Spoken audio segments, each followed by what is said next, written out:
வணக்கம் மக்களே, சற்றுமுன் கிடைத்த தகவல் ஒன்றை பார்க்க போகிறோம்.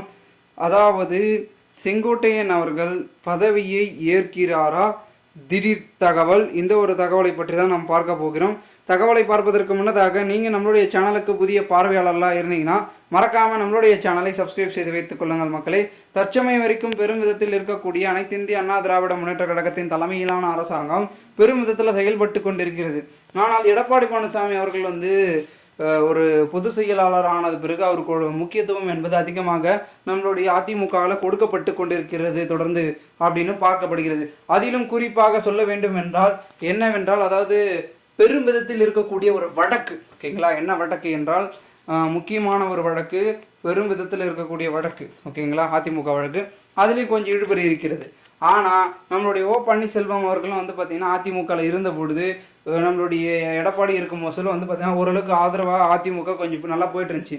ஆனால் அதிமுகவில் எடப்பாடி பழனிசாமி பதவி ஏற்று 9-8 பார்த்திங்கன்னா தோல்வியை தொடர்ந்து சந்தித்திருக்கிறார் அப்படின்னு பார்க்கப்படுகிறது. தேர்தலில் இருக்கட்டும், மற்ற விஷயங்களாக இருக்கட்டும், எல்லாத்துலேயுமே. அதன் பிறகு என்னதான் அம்மா அவர்களும் விசுவாசி, அம்மா அவர்களுடைய நான் பார்த்திங்கன்னா நேரடியான ஒரு ஆதரவை பெற்றவன் அப்படி இப்படின்னு சொல்லியிருந்தாலும் கூட எடப்பாடி பழனிசாமி ஒன்லி பேச்சில் மட்டும்தான் இருக்கிறார்.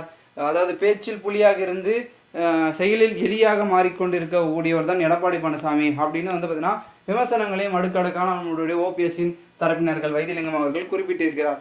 இந்த ஒரு சூழலில் தற்பொழுது பன்னீர்செல்வம் அவர்களுக்கு ஆதரவாக அதிமுக இருக்கிறதா அப்படின்னு கேட்டிங்கன்னா, அவருக்கு ஆதரவாக இருக்கிறது தவண்டி அவருக்கு ஆதரவு கொடுக்குது. அதுதான் ஒரு யதார்த்தமாக பார்க்கப்படுகிறது. செங்கோட்டையன் அவர்களும் கூறுவது என்னவென்றால், பெரும் விதத்தில் அதிமுகவை நாங்கள் சிறப்பாக வெற்றியடைய செய்வோம் அப்படின்னு சொல்கிறாரு. ஸோ வெற்றியடைய செய்வதற்கு பல கட்ட முயற்சிகள் இருக்கலாம். ஆனால் அந்த வெற்றியை எப்படி நீங்கள் செய்வீர்கள்? அதற்கு ஆதரவு வேண்டும் அல்லவா? அந்த ஆதரவை எப்படி திரட்டுவீங்கள், எப்போ திரட்டுவீங்கள்? அதுக்கு பார்த்தீங்கன்னா அதிகப்படியான பார்த்தீங்கன்னா தலைமைகள் தேவை. தலைமைகள் இருந்தால் தான் ஆதரவு வரும். ஸோ அதை உணர்ந்து எடப்பாடி பழனிசாமி அனைவரையும் பார்த்தீங்கன்னா பேச்சுவார்த்தைக்கு அழைக்கணும். இல்லை பேச்சுவார்த்தையாச்சும் இவராச்சும் தொடக்கணும். எதுவுமே பண்ணாமல் கட்சியை பார்த்தீங்கன்னா ஒரே வழியில் தொடர்ந்து போக விட்டிருந்தா இது எந்த விதத்தில் நியாயமற்ற செயல் அப்படின்றத தொடர்ந்து பார்க்கப்படுகிறது. அரசியல் வட்டாரங்களில் பார்த்தீங்கன்னா தொடர்ந்து பேச்சுக்கள் என்பது பேசப்பட்டு கொண்டதை நாம் காண்பித்து வருகிறோம். இந்த ஒரு சூழல் அடிப்படையில் பெரும் விதத்தில் இருந்தாலும் கூட அதிமுகவை சிறப்பாக பன்னீர்செல்வம், எடப்பாடி பழனிசாமி, டிடிவி தினகரன், சசிகலா அவர்கள் ஒன்றிணைந்து வழி நடத்தலாம் அப்படின்னும் பேச்சுக்கள் இருக்கிறது. இதனால் செங்கோட்டையன் அவர்களுக்கும் ஒரு பக்கம் அவருடைய தரப்பினர்கள் சொல்லிட்டு இருக்காங்க, நீங்களும் பார்த்தீங்கன்னா தலைமை ஏற்கலாமே, நல்லா இருக்கும். ஏன்னா 48 ஆண்டுகளாக இந்த கட்சியில் இருக்கீங்க. எப்போ எதை எப்படி செய்யணும், எங்கே வகுக்கணும் அப்படின்றது உங்களுக்கு கரெக்டாக தெரியும்.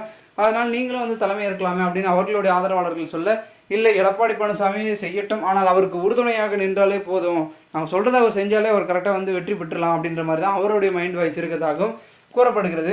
பொறுத்திருந்து பார்க்கலாம் என்ன நடக்கிறது என்பதை. மேலும் இது போன்று நீங்கள் அரசியல் சாதனைக்கு தினசரி தெரிந்து கொள்ள சேனலை சப்ஸ்கிரைப் பண்ணுங்கள். நன்றி, வணக்கம்.